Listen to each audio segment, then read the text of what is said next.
आज का दिन एक और वजह से बहुत महत्वपूर्ण है। आज भारत में खेल के क्षेत्र में दिए जाने वाले सर्वोच्च सम्मान राजीव गांधी खेल रत्न पुरस्कार का नाम बदलकर मेजर ध्यानचंद खेल रत्न पुरस्कार कर दिया गया है। और प्रधानमंत्री नरेंद्र मोदी ने खुद इसकी जानकारी दी और बताया कि लोगों की भावनाओं को देखते हुए खेल रत्न पुरस्कार मेजर ध्यानचंद को समर्पित किया गया है। हालांकि हमारे देश के एक वर्ग ने इस फैसले की आलोचना की है और कुछ लोगों ने यह भी कहा है कि पुरस्कार का नाम बदलना पूर्व प्रधानमंत्री राजीव गांधी का अपमान है। इसलिए आज आपको यह सोचना चाहिए कि क्या भारत के सबसे बड़े खेल पुरस्कार का नाम एक राजनेता के नाम पर होना चाहिए, राजीव गांधी के नाम पर होना चाहिए, या एक ऐसे खिलाड़ी के नाम पर होना चाहिए जिसने अंतर्राष्ट्रीय स्तर पर भारत का मान बढ़ाया हो।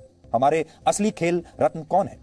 राजीव गांधी खेल रत्न पुरस्कार की शुरुआत वर्ष 1991-92 में हुई थी और इसका मुख्य उद्देश्य था खेल के क्षेत्र में अपना सर्वश्रेष्ठ प्रदर्शन देने वाले खिलाड़ियों को सम्मानित करना और देश के लोगों में खेल के प्रति जागरूकता पैदा करना। यानी यह पुरस्कार खेल और देश के खिलाड़ियों का था। लेकिन उस समय यह फैसला लिया गया कि इस पुरस्कार को राजीव गांधी के नाम पर दिया जाएगा। और तब देश में कांग्रेस की गठबंधन सरकार थी और प्रधानमंत्री थे कांग्रेस पार्टी के पीवी नरसिम्हा राव। और कहा जाता है कि तब इस पुरस्कार के नाम को लेकर देश में काफी बहस हुई थी। लेकिन हो सकता है पीवी नरसिम्हा राव के ऊपर दबाव डाला गया हो, उस समय जो खेल मंत्री थे उनके ऊपर दबाव डाला गया हो गांधी परिवार की तरफ से, या उन्होंने ही गांधी परिवार को खुश करने के लिए इस पुरस्कार का नाम राजीव गांधी के नाम पर रख दिया हो। लेकिन क्योंकि वर्ष 1991 के लोकसभा चुनाव के दौरान राजीव गांधी की हत्या कर दी गई थी और यह तभी की बात है, इसलिए यह भी तर्क दिया गया कि यह पुरस्कार उन्हें समर्पित किया गया है। उस समय उनकी हत्या हुई थी जिसका जो कि वाकई में इस देश के लिए एक बहुत बड़ा सदमा था, यह हम मानते हैं। और हो सकता है कि उन्हें उस समय उनके प्रति देश में बहुत सहानुभूति थी, एक लहर थी जो उनके पक्ष में चल रही थी और उसी लहर के चलते उनके नाम पर यह पुरस्कार रख दिया गया हो।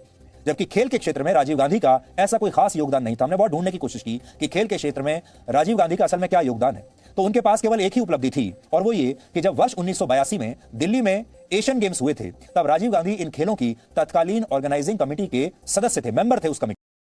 और उस समय एशियन गेम्स के लिए दिल्ली में 2 बड़े स्टेडियम बने थे। पहले तो हमारे देश में दिल्ली में स्टेडियम ही नहीं हुआ करते थे और तब 2 बड़े स्टेडियम बनाए गए। एक का नाम जवाहरलाल नेहरू स्टेडियम रखा गया और दूसरा था इंदिरा गांधी इंडोर स्टेडियम। यानी एक स्टेडियम का नाम राजीव गांधी के मां के नाम पर और दूसरा उनके नाना के नाम पर। एशियन गेम्स के लिए जो स्टेडियम बने उनका नाम भी गांधी नेहरू परिवार पर ही रखा गया। और ऐसा नहीं है कि यह परंपरा 1982 में ही नई शुरू हुई थी। इसलिए पहले तो यह देख लीजिए कि 1982 में जब ये खेल शुरू हुए, एशियाई खेल जब हुए हमारे देश में, तो एक स्टेडियम का नाम राजीव गांधी के नाना पर और एक स्टेडियम का नाम उनकी मदर के नाम पर, उनकी मां के नाम पर, इंदिरा गांधी के नाम पर।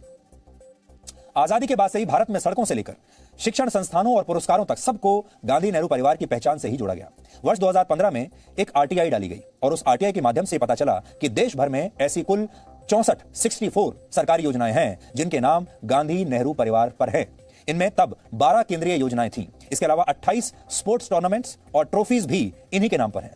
23 स्टेडियम गांधी नेहरू परिवार के नाम पर हैं। हमारे देश में 5 हवाई अड्डे और बंदरगाह भी गांधी नेहरू परिवार के नाम पर हैं और 98 शिक्षण संस्थान भी इन्हीं के नाम पर हैं। 51 अलग अलग पुरस्कार इन्हीं के नाम पर दिए जाते हैं। 15 फेलोशिप गांधी परिवार के नाम पर दिए जाते हैं। 39 अस्पताल और मेडिकल संस्थान और लगभग 100 सड़कों का नाम गांधी नेहरू परिवार के नाम पर रखा गया है। अगर इन सबको मिला दिया जाए तो यह संख्या लगभग 450 के आसपास बैठती है। इसके अलावा वर्ष 2012 में भी एक और आरटीआई के माध्यम से यह पता चला कि उस समय देश में चल रही 58 केंद्रीय योजनाओं और संस्थानों में से 27 के नाम गांधी नेहरू परिवार पर थे।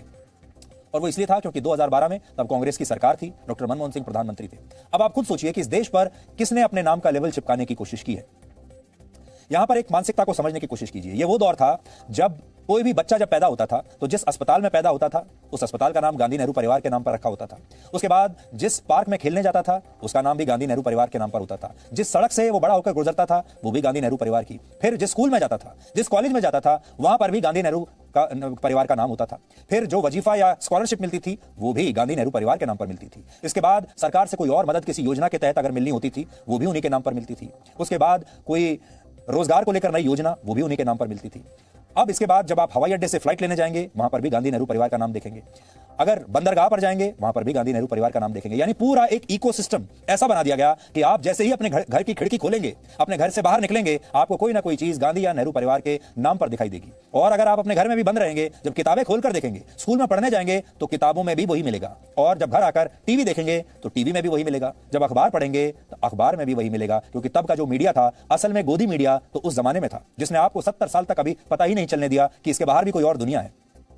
अंग्रेजों की गुलामी के दौरान जब भारत की तरफ से ओलंपिक खेलों में ज्यादातर खिलाड़ी ब्रिटिश मूल के होते थे, तब मेजर ध्यानचंद ने हॉकी को गुलाम भारत का सबसे बड़ा गौरव बना दिया। उन्होंने 1928 और 1932 के ओलंपिक खेलों में हॉकी में भारत के लिए गोल्ड मेडल जीता और 1936 के ओलंपिक खेलों में उन्होंने हॉकी टीम का कप्तान रहते हुए भारत को गोल्ड मेडल जिताया था। वैसे तो हम गुलाम थे, गर्व करने के लिए हमारे पास कुछ नहीं था, कोई उपलब्धि नहीं थी। ऐसे गुलाम देश को, ऐसे गुलाम समाज को भी उन्होंने खुश होने का एक कारण दिया, ताली बजाने का एक कारण दिया, अपने आप पर गर्व करने का एक कारण दिया। इसलिए आज आपको यह तय करना है आप किसकी तरफ हैं। आप मेजर ध्यानचंद के साथ हैं या आप सभी चीजों को गांधी नेहरू परिवार का नाम देने वाली परंपरा के साथ हैं। क्या आप बदलाव चाहते हैं या चाहते हैं कि दशकों पुरानी वही व्यवस्था आज भी चलती रहे? यह फैसला हम आप पर छोड़ते हैं। Presenting V News app available on Google Play and App Store. Download it now.